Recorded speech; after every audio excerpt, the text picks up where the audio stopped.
Bienvenue sur le JP2 News. Voici les titres que nous allons développer dans ce journal.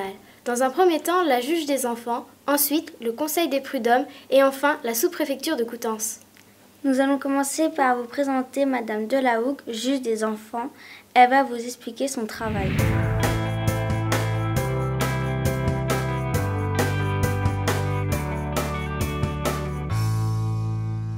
Je suis Catherine Delahougue. J'ai été juge pour enfants à Coutances jusqu'au 22 mars dernier. Et donc arrêtée pour prendre ma retraite il y a maintenant un peu plus de 2 mois. J'ai exercé pendant 10 ans ici, à Coutances, au tribunal de grande instance.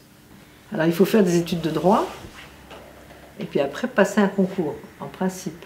Ça c'est le cours normal, c'est-à-dire tu passes ton bac et puis après tu fais des études de droit pendant 4 ou 5 ans et puis après tu passes un concours pour rentrer à l'école de la magistrature qui est à Bordeaux. Et pendant les 3 ans de formation, je ne sais pas si c'est déjà 3 ans maintenant, peut-être un peu moins, il y a tout un temps de stage dans les tribunaux. On apprend le métier un peu avec les collègues. Au début, je n'avais pas mon bac, tu vois, je n'avais pas passé mon bac pour des raisons familiales. Je l'ai passé après, quand j'étais mère de famille, en travaillant. Puis j'ai fait plein de métiers. Et puis, quand j'avais 45 ans, j'ai vu dans le journal qu'il y avait un concours. Tu vois, j'ai lu le journal et qu'il y avait un concours. Il disait vous avez plus de 35 ans, vous avez une formation économique, juridique ou sociale, vous avez une expérience de plus de 15 ans dans un secteur économique, juridique ou social, devenez magistrat.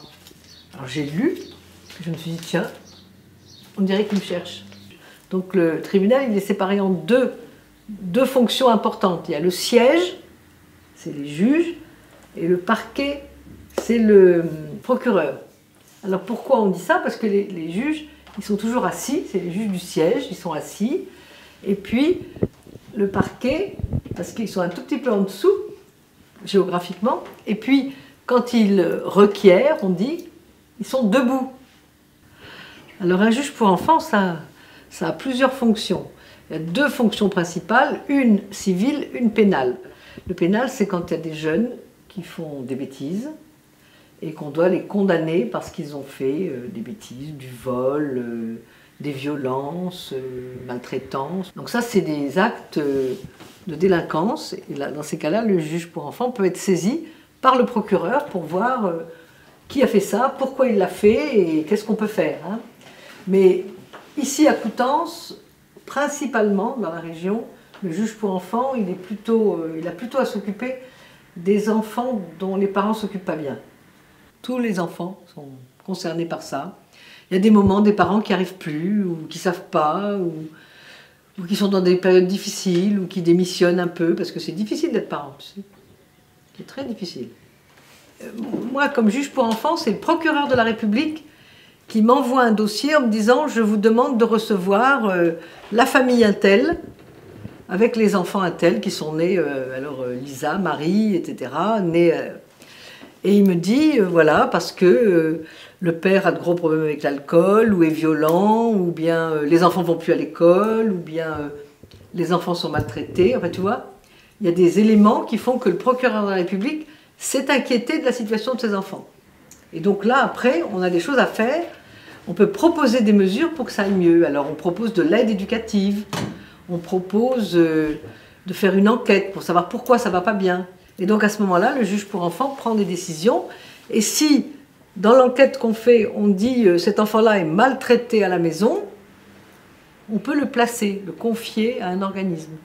C'est-à-dire le retirer de sa famille pour plus qu'il soit en souffrance dans sa famille. Alors, tu dois savoir que les juges pour enfants, ils essayent, dans la mesure du possible, de ne pas envoyer des jeunes en prison. Parce qu'ils pensent, en tout cas moi je pense, que la prison, ce n'est pas le bon système.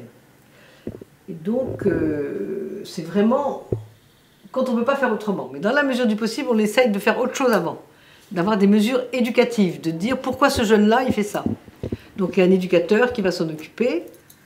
Alors, par exemple, il y a des condamnations aussi qui peuvent être prononcées devant le tribunal pour enfants, au pénal, en disant on donne un sursis, c'est-à-dire on dit tu n'iras pas en prison, mais avec une mise à l'épreuve. Si tu travailles, tu respectes les obligations que je te donne, tu fais une formation, tu vas voir un médecin, tu fumes plus de la drogue, tu vas, tu vois. Il y a beaucoup de parents qui sont en difficulté pour élever leurs enfants, qui ne savent pas comment faire. Par exemple, il y en a qui arrivent et qui disent « ma fille, elle me parle mal, elle m'injurie, elle est violente, je ne sais pas quoi faire », tu vois. Les enfants sages, c'est pas tout le monde, hein. Les enfants faciles, c'est pas tout le monde. Et nous, on s'est rendu compte qu'il y a des endroits où on n'a accès à rien. Si tu n'habites pas à Coutances, tu ne viens pas à Coutances le soir, si tu n'as pas de voiture ou si tu n'as pas beaucoup d'argent, pour un café parent, par exemple, pour discuter avec d'autres parents. Donc on s'est dit, on va créer quelque chose, puisque les gens ne peuvent pas venir, et ben c'est nous qui allons aller vers eux. Et donc comment y aller? Et ben dans un bus, et ce bus, et ben on va l'aménager comme une salle de réunion. Donc dans le bus, il y aura, on est installé là, il y aura une table, des chaises, on pourra s'asseoir assis autour d'une table, on pourra aussi parler individuellement. Il y aura une petite cafetière pour boire un café, échanger, etc. Il y aura des coussins pour les enfants, hein, pour qu'ils puissent jouer, quelques livres. Et les gens pourront venir dire, ben voilà, je ne sais plus comment faire avec mes enfants. Et il y aura quelqu'un d'autre qui dira, bah, tiens, moi aussi c'est pareil, ben voilà comment j'ai fait, tu vois. Pour essayer que les parents s'entraident entre eux aussi. Monsieur Écolin va nous expliquer sa fonction au sein du Conseil des prud'hommes.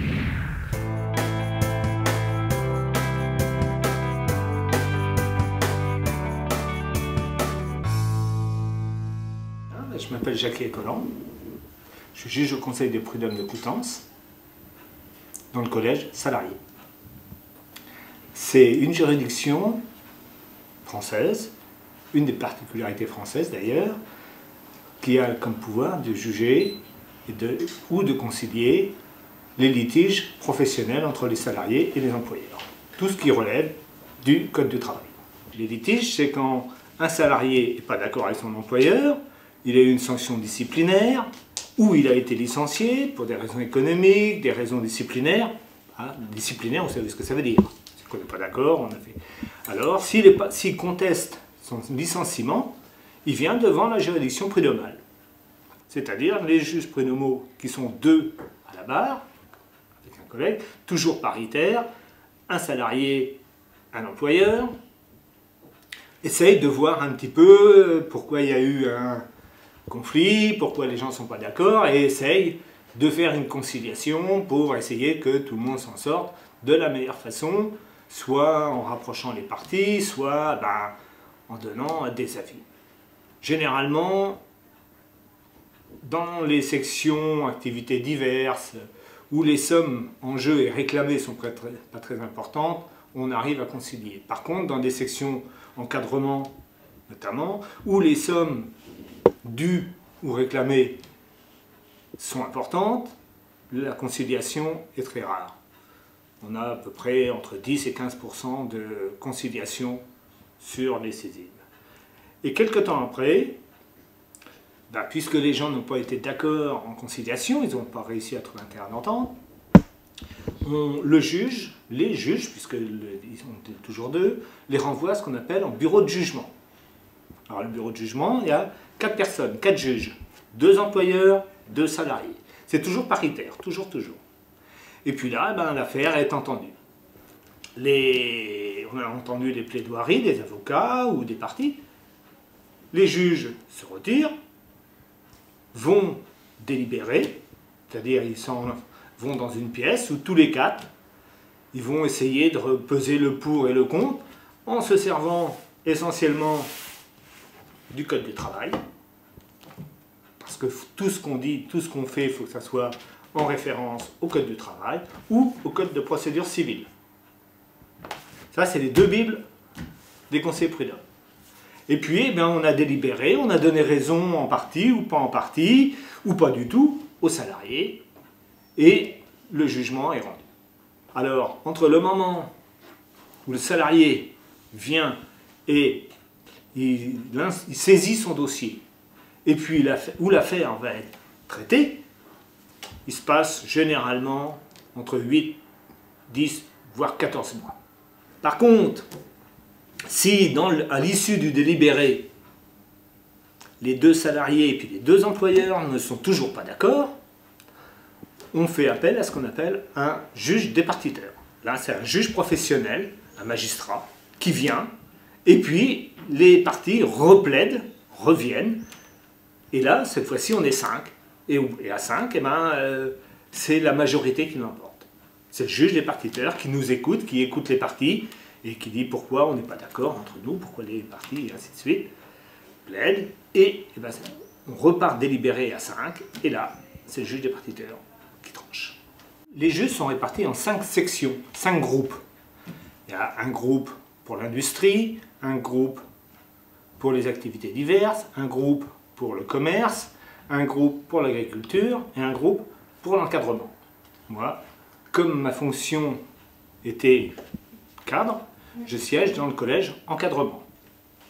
Avant, j'étais formateur, d'accord, dans une entreprise locale. Voilà. Mais c'était mon activité principale, parce que quand on vient au conseil des prud'hommes, qu'on vient juge au conseil des prud'hommes, c'est pendant son temps de travail.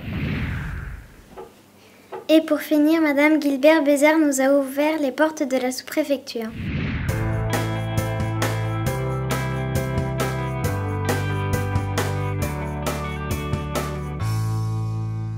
Oui, bonjour. Alors, je m'appelle Florence Gilbert Bézard et je suis sous-préfète de Coutances depuis presque un an. Je suis arrivée le 4 juillet 2013.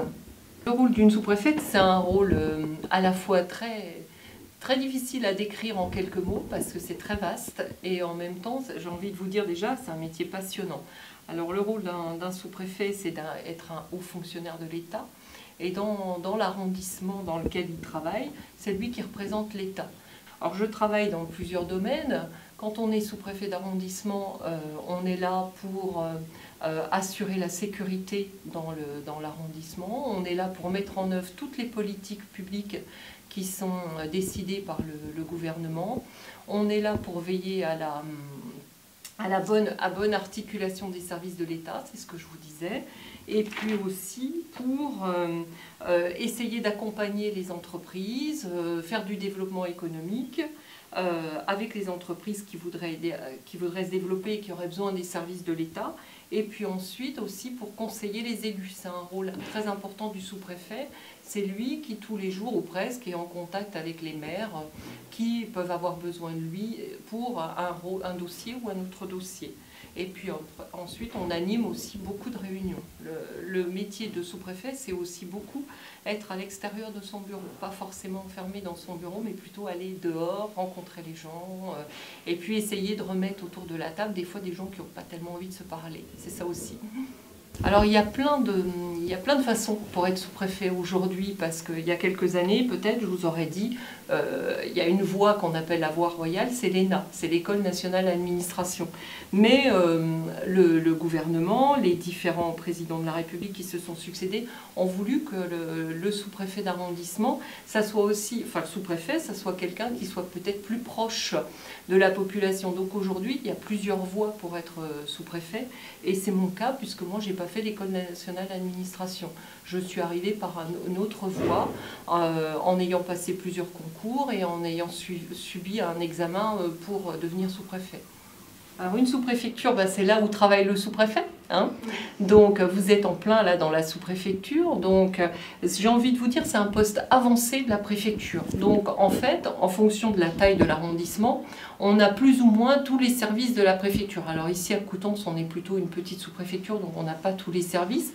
Mais si vous alliez dans une sous-préfecture de région parisienne ou dans le Nord, où j'ai été en poste il y a quelques années, vous avez des grosses sous-préfectures qui refont presque le travail de la préfecture, mais ça permet d'avoir un point d'accès beaucoup plus proche pour les habitants qui sont pas obligés, par exemple ici, d'aller à Saint-Lô. Aujourd'hui, dans une sous-préfecture comme la nôtre, il y a quelques années, on délivrait beaucoup de titres. Donc vous pouviez venir à la sous-préfecture pour faire votre permis de conduire, pour donner les papiers, pour faire votre carte d'identité. Aujourd'hui, pour le citoyen, dans ses démarches administratives, beaucoup moins, parce qu'aujourd'hui, on a favorisé Internet, on va faire, ou les mairies qui ont pris le relais, donc votre carte d'identité, vous allez la faire à la mairie.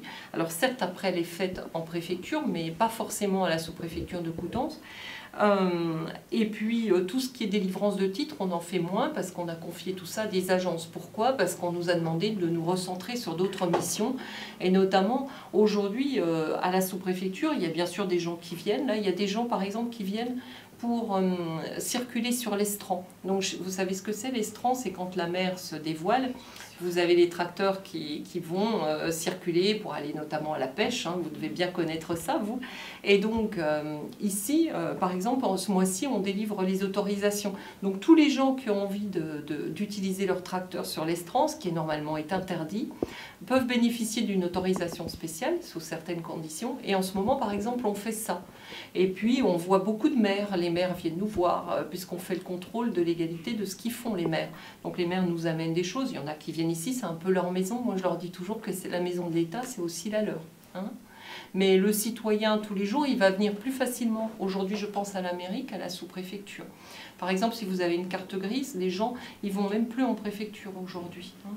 Comme on le faisait par le passé. On fait tout aujourd'hui par Internet. On favorise au maximum les déplacements, tout ce qui peut faciliter les démarches administratives plutôt que d'aller faire plusieurs heures de queue, des fois, comme c'était avant. De toute manière, moi, je suis là pour mettre en place les politiques qui sont décidées par le gouvernement. Si vous voulez, quand on est sous-préfet, de toute façon, on est là pour appliquer... c'est ça aussi qui est très important. On est là pour appliquer ce que le gouvernement décide. On n'est pas là, on n'est pas comme un élu. On ne peut pas dire, moi je trouve que c'est pas bien, parce que sinon il faut changer de métier, quoi. On est là pour mettre en œuvre les politiques publiques qui sont décidées. Et finalement, ce que je pense, ça a finalement assez peu d'importance. Ce qu'il faut, c'est que je mette en place les politiques du gouvernement. Moi je ne pourrais pas, comme un élu, claquer la porte ou dire, bah non, là je suis pas d'accord. Ou alors je vous dis, il faut que je change de métier, quoi. Merci pour votre attention. Nous espérons vous retrouver dans une prochaine édition. À bientôt.